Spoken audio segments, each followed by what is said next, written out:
Subscribe করুন Sony ৮, click করুন bell icon. তা আজকে গোপাল আসেনি কেন? তাই তো, তালে গড়ে খেয়ালই নেই। আগে মহারাজ, আমি এসেছি। এ কি গোপাল, এত দেরি হলো যে? তোমার শরীর ঠিক আছে তো? আমার শরীর তো ঠিক আছে, কিন্তু কিন্তু আমার গিন্নির শরীর ভালো নেই, তাই ঘরের কিছু কাজ সামলে রান্না করে আসতে গিয়ে দেরি হয়ে গেল। এই রে ও গোপাল, কটা শাড়ি আর চুড়ি এনে দেবো নাকি? গোপাল, তাহলে সুগৃহিণী দক্ষ রাধুনী হয়ে গেলে নাকি? দরকার পড়লে যদি হই তাতে মন্দ কি বলুন? সকলে চুপ করুন, বরং আপনারা গোপালকে দেখে শিখুন। সে স্ত্রীর শরীর খারাপে নিজে এগিয়ে এসেছে, স্ত্রীর কষ্টটা বুঝেছে। ঠিকই তো, না কষ্ট বুঝলে হয়? এই বৈদ্যমশাই, আপনি আজই গোপালের বাড়ি গিয়ে ওনার স্ত্রীকে দেখে আসবেন। গোপাল, সত্যি তোমার তুলনা হয় না। থাক, অমন মেয়ে মানুষের কাজ করে আমার সুখ্যাতি পাওয়ার দরকার নেই।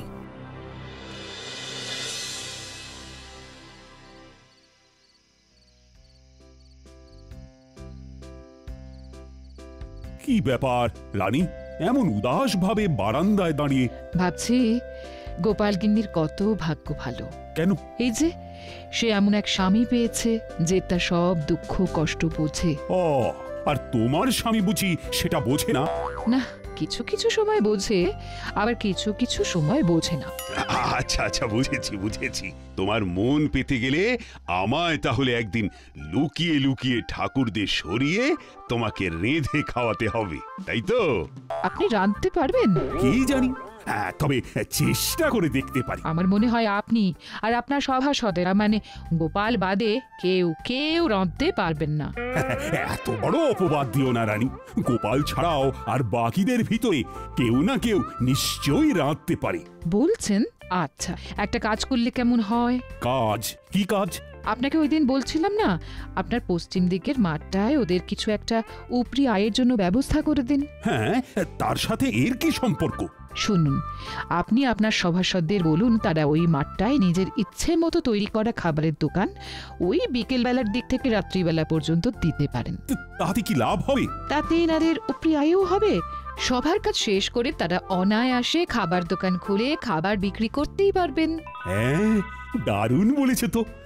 আচ্ছা, তাই খাবারগুলো কি সভাসদেরই বানাতে হবে? এমন কোনো কথা আছে কি? মানে যেহেতু তুমি তখন ওই রান্নার প্রসঙ্গ তুলেছিলে, তাই জিজ্ঞাসা করছি। সেই খাবারগুলো সভাসদেরই বানাতে হবে এমন তো কোনো বাধ্যবাধকতা নেই। তারা চাইলে তাদের স্ত্রী বা বাইরের কারো সাহায্য নিতেই পারেন। তবে যারা নিজের হাতে খাবার বানিয়ে বিক্রি করবেন তাদেরকে পুরস্কার হিসেবে 2 থলি করে মোহর দেওয়া হবে। রানী, তোমার প্রস্তাবটাকে আরেকটু পরিবর্তন করে দিই। সভাসদের এমন বলি, বেশ কিছুদিন ব্যাপী পশ্চিম দিকের বড় মাঠটায় একটা ভোজন মেলার আয়োজন করতে চাই। তাই আমার ইচ্ছে, আমার সভাসদেরা এই ভোজন মেলায় হরেক রকম খাবারের পসরা নিয়ে খাবারের দোকান দিক। তার মধ্যে যে সভাসদেরা নিজের হাতে রান্না করবে তারা প্রত্যেকে পুরস্কার বাবদ 2 থলি করে মোহর পাবে, এবং যে সভাসদের খাবারের দোকানে সব থেকে বেশি বিক্রি হবে সে পুরস্কার স্বরূপ 5000টা মোহর পুরস্কার পাবে। অতীব উত্তম।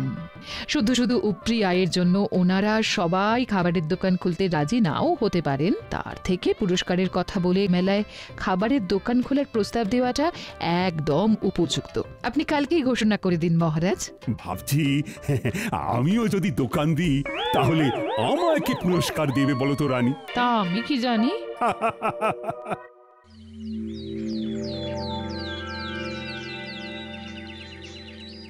হ্যাঁ, তোমাদের সকলকে আজ একটু তাড়াতাড়ি ডাকার পিছনে আমার একটা বিশেষ উদ্দেশ্য আছে। কি উদ্দেশ্য মহারাজ? আমি তোমাদের সকলের উপরি আয়ের জন্য একটা পদ ভেবেছি। বাহ! কি উপায় আপনি ভেবেছেন মহারাজ?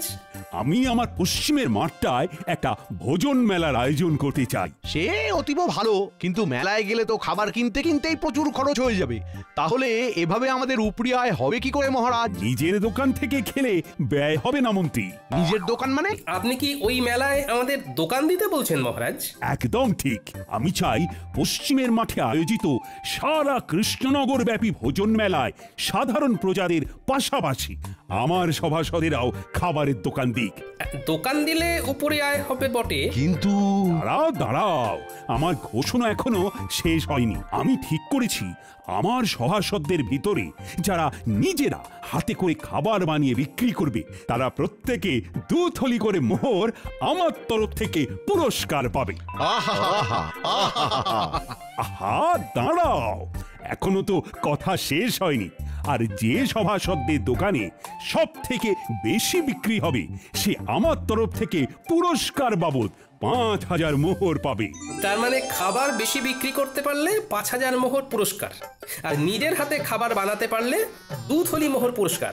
আবার নিজে খাবার না বানাতে পারলেও অন্য কারুর সাহায্য নিয়ে উপরি আয়ের জন্য দোকান দেওয়া যাবে, তাই তো মহারাজ? একদম। এই মেলা প্রায় মাসখানেক চলবে। তাহলে তোমরা কি ভাবছো? মানে আমার প্রস্তাবে কি রাজি হবে? আমি রাজি মহারাজ। আমি দোকান দিতে রাজি, যদি হেরেও যাই বাজি। আমিও রাজি। আমিও দোকান দেব। মহারাজ, দোকান না দিয়ে সবার দোকানের খাবার চেখে দেখার জন্য কোনো পুরস্কার নেই না? মন্ত্রী, দারুণ দারুণ জিনিস খাওয়ালে গোপাল, অপূর্ব স্বাদ। পুরটা খাসাও মেখেছো গোপাল। শুভেচ্ছা বন্ধু, একদম অন্য ধরনের জিনিস খাওয়ানোর জন্য। আর অসংখ্য ধন্যবাদ আমাকে লুচি আলুর দম শিখিয়ে দেওয়ার জন্য। আরে ধুর, কি যে বলো, তা বিক্রি কেমন হচ্ছে? আমার দোকানেও মন্দ নয়। আমার দোকানেও তোমার কল্যাণে বেশ ভালোই বিক্রি হচ্ছে। বাহ, শুনে ভালো লাগবে।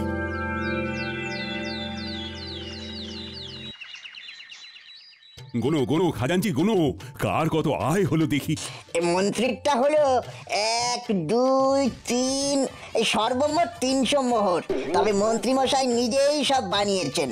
বেশ বেশ, পরের জন। পরের জন হলেন বিজ্ঞানী বাবু, তার মোহর 1 2 3, সর্বমোট 900 মোহর। ইনিও নিজের হাতেই খাবার বানিয়েছেন। এই বিজ্ঞানী আমার থেকেও বেশি আয় করেছে, এ কি কপাল! এরপর সভাকবি, ওনার মোহরের সংখ্যা হলো 1 2 3, সব মিলিয়ে 850 মহারাজ। ইনিও নিজের হাতে খাবার তৈরি করেছেন। বাহ বাহ বাহ, চমৎকার। তারপর এরপর বৈদ্যমশাই, ওনার মোহর হলো 1 2 3, 600 মোহর মহারাজ। ইনিও নিজেই চপ বানিয়েছেন। এরপর গোপাল, মোহর হলো 1 2 3, 7000 মোহর মহারাজ। ওরে বাবা! সাবাস গোপাল, সাবাস, তুমি বিজেতা। এই এই এই ফলাফল মানি না, কারণ গোপাল শুধু ভোজন মেলায় নয়, সারা গ্রাম সারা রাজ্য ফুচকা বিক্রি করেছে। মন্ত্রী মশাই, মহারাজ শুধু বলেছিলেন ভোজন মেলায় খাবারের দোকান দিতে। উনি এর পাশাপাশি এরকম কিছু বলেননি যে সেই খাবার কেবলমাত্র ওই মেলা ছাড়া মেলার বাইরে কোনোভাবেই বিক্রি করা যাবে না। তাই আমি আমার ফুচকার বিক্রি বাড়ানোর জন্য মেলা ছাড়াও মেলার বাইরে এই রাজ্যের অন্যান্য গ্রামেও বিক্রি করেছি। সুতরাং আমি জানি আমি কোনো অন্যায় বা অসততার কাজ করিনি। আমি গোপালের এই যুক্তিকে খণ্ডাতে পারবো না, কারণ গোপাল একদম অকাট্য যুক্তি দিয়েছে। ধন্যবাদ ধন্যবাদ গোপাল, তুমি আরেকবার আমাদের চোখ খুলে দেখিয়ে দিয়েছো যে কিভাবে সততার সাথে পরিশ্রম করে নিজের আয় বাড়ানো যায়, কিভাবে বুদ্ধি খাটিয়ে কোনো নতুন জিনিসকে সবার সামনে তুলে ধরা যায়।